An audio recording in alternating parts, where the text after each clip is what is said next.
So before we can really get into Miss Martha's life and kind of discussing everything about her, I do need to gather just some vital statistical information. This is for the death certificate. Death certificates are used for things like bank accounts, things like assets in Miss Martha's name that will need to be transferred over to you or to whoever it will be transferred over to. Typically, we recommend about 3 to 5 death certificates, kind of depending on, I guess, the size of the estate, which really kind of just means if she had a house in her name, if she had a bank account, if she had a vehicle. The bank is for sure going to require a death certificate, like an original copy, so you need one for that. And other things do kind of come up that will require a copy, but it's good to just have a few on hand. So we are going to hammer through statistical information such as where she was born, what her mother's maiden name was, social security. We'll blast through that, and then we're going to have a conversation about like her, not on paper, what her personality was like. So yeah. So Nicole, we're going to discuss some services and products at this time.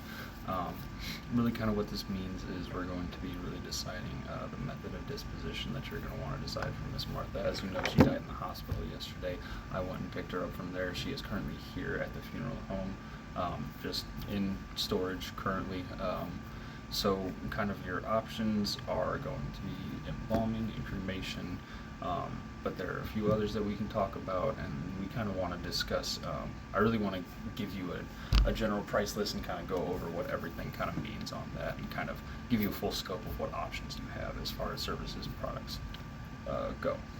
So Nicole, we've discussed the services and products at this point.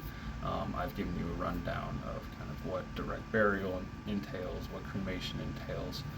So at this time, it's kind of time to make some decisions as far as what Miss Martha would want, and kind of what you think the best way to honor her life, and what kind of the best way to give her family some peace of mind before sending her off would be. So yeah. So Nicole, at this time, my least favorite time at the arrangement conference, we have made some decisions as far as what services for Miss Martha you would want here. We need to discuss payment, unfortunately.